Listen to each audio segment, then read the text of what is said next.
Assalamualaikum warahmatullahi wabarakatuh. Selamat datang ke segmen podcast channel YouTube Mona Lisa. Macam biasa, untuk segmen ni anda tak perlu nak tenung muka saya lama-lama. Anda just tekan play, minimize, and anda boleh sambung kerja anda. Anda boleh sambung main game sambil dengar saya membebel. Okey, topik kali ni saya nak kongsikan dengan anda satu benda yang sangat-sangat privacy, iaitu berapakah income saya dari YouTube untuk tahun 2023. Tak termasuk dengan affiliate ataupun tak termasuk dengan sebarang duit luar, hanya dari YouTube ataupun Google tu sendiri. Basically dekat YouTube ni kita ada 4 cara untuk buat duit. Yang pertama, kita ada ads revenue, yang mana kalau anda tonton mana-mana video dekat YouTube ni akan lalu iklan kan. So dari iklan tu YouTuber akan dapat sedikit commission lah. Itu kita panggil dia sebagai ads revenue. Yang kedua, kita ada membership. Kalau anda tengok dekat saya punya video ni, dekat bahagian bawah tepi subscribe tu, anda boleh join jadi geng Kak Mona macam tu, ataupun tim Uhud. Saya pun dah lupa saya punya member nama apa.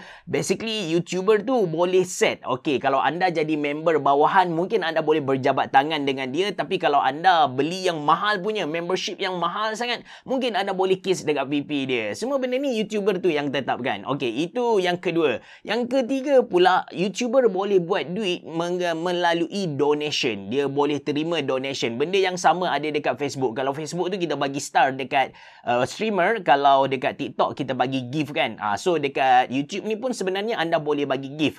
Dia punya gift tu kita panggil super thanks, and super thanks ni tak semestinya live Dekat video ni pun anda boleh pergi dekat bahagian bawah, ada 3 titik tu kan. Anda klik 3 titik tu, ada thanks, and anda boleh bagi berapa ringgit yang anda nak. Ini adalah donation system dekat YouTube. Dan yang keempat, merchandise. Menarik tentang merchandise ni, YouTuber bukan sahaja boleh jual merchandise dia, tapi latest ni kita boleh buat affiliate dari produk-produk YouTuber yang lain. Sebagai contoh, Mr. Beast dia keluarkan dia punya own merchandise. Saya buat video promote dia punya merchandise, anda beli dan saya akan dapat sedikit commission. Ada 4 cara untuk kita buat duit dekat YouTube ni, dan kalau kita tengok keempat-empat cara ni, kita boleh bahagikan dia kepada 2 kategori. Yang pertama kita panggil dia sebagai brand fund, dan yang kedua kita panggil dia sebagai friend fund. Brand fund ni maksudnya syarikat ataupun brand-brand tertentu yang bagi duit kepada kita, kepada YouTuber tu. Manakala fan fund pula, fan fund ni dia adalah membership. Kalau tadi kan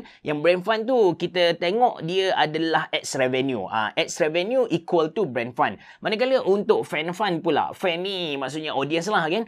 So fan fund ni dia adalah membership, lepas tu dia merchandise, and dia adalah super thanks. So ada 2 kategori tadi. Untuk 2023 ni, untuk 2023 actually YouTube ada ubah sikit cara untuk kita, syarat-syarat untuk kita monetize video kita dekat YouTube ni. Kalau sebelum ni kita kena ada 1000 subscriber dengan 4000 jam tontonan dalam masa 3 bulan, which is syarat tu masih kekal kalau anda nak kepada brand fund tadi. Anda nak ads revenue, anda kena ada 1000 subscriber dengan 4000 jam tontonan. Cuma sekarang mereka tambah satu lagi, anda pun boleh pilih sama ada anda nak 4000 jam tontonan ataupun 10 juta views untuk shorts. Anda pilih lah. Tapi untuk fan fund ni dia lebih relax. Sekarang YouTube ada perkenalkan dia punya syarat-syarat. Maksudnya anda anda nak dapatkan duit dari donation, anda nak dapatkan duit dari membership, ataupun anda nak jual merchandise, anda just follow dia punya syarat terbaru ni, yang mana anda hanya perlu ada 500 subscriber dan ada 3 video yang sah, dan anda pilih sama ada anda nak 3000 jam tontonan dalam masa 1 tahun ataupun 3 juta views dekat shorts. So ada 3 syarat Anda kena, yang pertama anda kena ada subscriber sebanyak 500 subscriber. Lepas tu anda kena ada 3 video yang sah, video yang panjang, mungkin video pengenalan diri anda, lepas tu video YouTube pasal YouTuber yang anda suka, dan satu lagi video tentang luahan hati anda. Ada 3 video ni, okey. Lepas tu anda kena pilih satu lagi, sama ada anda nak 3000 jam tontonan video dalam masa 1 tahun ataupun 3 juta shorts views. Anda boleh pilih tu, dan anda boleh dapat fan fund tadilah. Untuk brand fund dia masih lagi sama, tak ubah. Anda kena ada 1000 subscriber dengan 4000 jam tontonan ataupun 10 juta views untuk shorts. Bukan 10 juta minit, bukan 10 juta jam, tapi 10 juta views. Yang mana kalau anda ada 10 handset, anda buka anda punya shorts tu dengan akaun-akaun yang berbeza, bagi dia run sendiri, dia autoplay sendiri, insya-Allah 1 bulan memang anda boleh monetize lah. Alright, kita pergi kepada main topik kita, iaitu berapakah income yang saya dapat dari YouTube untuk tahun 2023. Masa PKP, kita kata itu adalah satu rahmat lah untuk saya. Walaupun saya ni YouTuber yang kita kata below average, saya punya level ni kalau saya tengok balik secara general katakan ada YouTuber yang baru nak start, lepas tu ada average ni berdasarkan income, bukan berdasarkan seniority. So berdasarkan income, YouTuber yang dari kosong ke average, lepas tu ke paling atas kan. Saya punya level ni di bawah average Saya punya level income ni memang bawah average lah, bukan yang standard punya, memang rendah. Untuk YouTuber yang bawah average macam saya, ketika PKP pun lazat. Saya dapat 8 hingga 10 ribu sebulan. Memang mantap gila. After PKP, orang dah start pergi masuk office, orang dah tak work from home kan. So, masa tu saya punya income steadily 3,000 sebulan. 3,000 sebulan. Dekat hampir setahun lah. 3,000 sebulan, 3,000 sebulan, 3,000 sebulan. But now, jatuh ke 1,500 plus minus macam tu. Ada ketika bawah dari 1,500. Saya still publish video hari-hari lagi. Views saya dari 1 juta views sebulan, sekarang drop sampai 400,000 views sahaja. Memang teruk gila. Kemana hilangnya manusia-manusia ni kan? Saya actually, to be honest dengan anda, saya rasa lah burn out juga. Saya rasa macam nak give up juga sebenarnya bila tengok views yang makin berkurang. Saya tak berapa concern tentang income tadi, sebab saya pun dah ada job saya sendiri kan. Tapi bila tengok views tu, dia somehow menyebabkan saya rasa down sikit.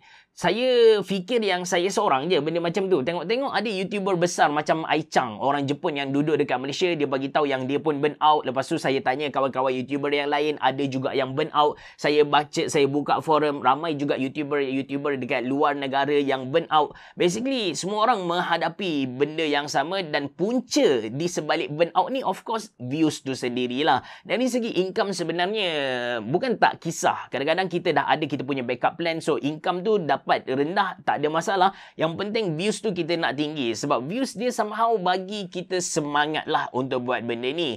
Jadi ke mana perginya manusia-manusia ni? Ke mana orang menghilang kan? Ke mana orang, iyalah views ni kenapa hilang tiba-tiba? Ramai yang kata orang berpindah ke TikTok, which is saya tak nafikan benda tu betul. Cuma saya nak betulkan, saya nak perbaiki sikit jawapan tu, yang mana orang bukan berpindah ke TikTok, tapi orang berpindah kepada short form video. Bukan sahaja TikTok, tapi orang berpindah ke Reels, even ke YouTube Shorts tu sendiri. Mungkin kita boleh kata yang YouTube bunuh YouTuber. Ini betul. Sebab memang orang dah mula tengok video pendek berbanding dengan video panjang. Itu yang berlaku sekarang lah. Video pendek ni memang ketagih guys. Kita swipe. Sebab dia 30 saat macam tu kan. Kita swipe. Sedar-sedar dah 2 jam. Bila dah 2 jam, bila masa nak makan, bila masa nak kerja, bila masa nak buat kerja sekolah kan. So, masa untuk tengok video panjang tu dah jadi makin kurang.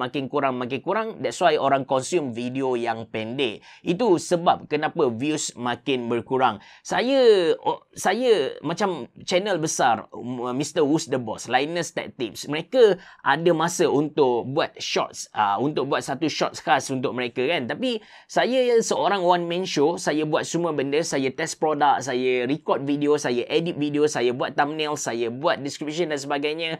Bila nak buat shorts lagi, dia perlukan usaha yang lebih, which is, to be honest dengan anda, dengan kapasiti saya sekarang, saya memang tak dapat buat lah. That's why untuk moving forward ni, saya punya plan tersendiri. Tengoklah macam mana. Saya tak pasti adakah saya akan kekal lagi dalam arena YouTube ni, ataupun berpindah ke benda lain ke. Bergantung kepada keadaan semasa lah. Yes, saya akui yang saya sekarang burn out, tapi tak bermaksud yang saya nak give up. Ada banyak lagi idea yang saya fikir dalam kepala, cuma itulah, dengan kapasiti seorang Ashraf Jeffrey ni memang agak mustahil untuk cover semua benda. Anda pun tahu yang saya punya own business. Saya ada kedai komputer saya sendiri. Saya punya restoran. Sekarang ada satu Samurai Yakiniku KB, Samurai Yakiniku Bangi, ada Hattori Cafe, ada Konoha Buffet. So basically saya ada banyak kerja lain. Oh ya, kalau anda tanya saya, adakah berbaloi untuk jadi YouTube bukan berbaloi lah, adakah legit untuk jadi YouTube pada tahun 2023?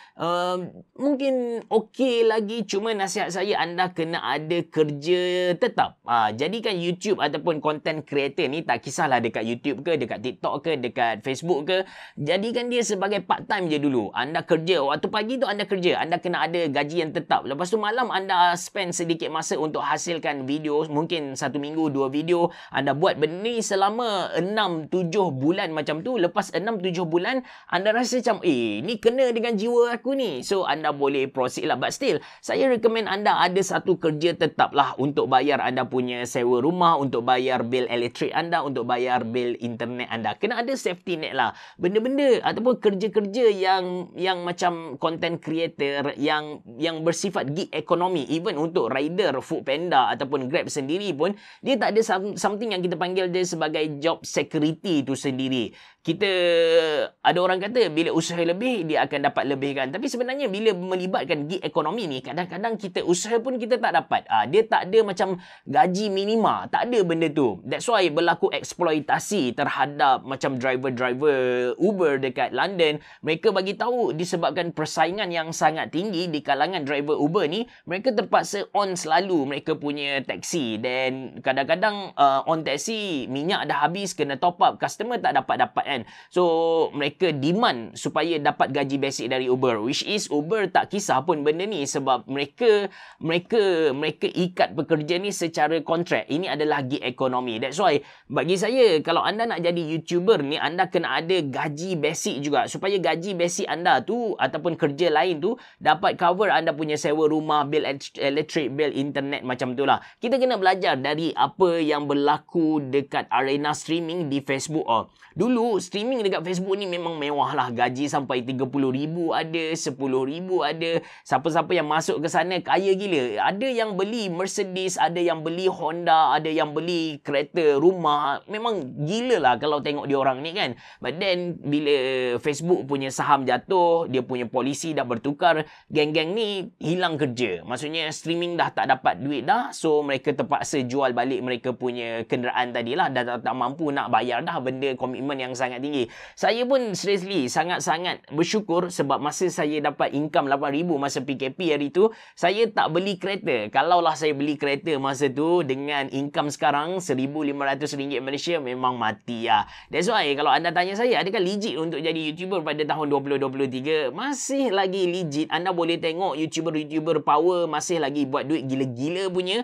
Tapi please, adakan anda punya basic income tu. Anda kena ada satu kerja tetap. Malam ataupun waktu lapang baru anda jadi YouTuber lah. Kalau tak boleh nak dapat ads revenue, anda, insyaAllah saya yakin anda boleh dapat fan fund tadi. Anda boleh dapat membership, anda boleh dapat donation, and anda boleh jual merchandise lah. Itu saja untuk video kali ni. Kalau anda suka dengan konten ni, anda boleh tekan butang like, and mungkin anda boleh bagi sedikit duit dekat saya. Tekan thanks dekat situ. Bagilah RM1-2 ke, tak ada masalah.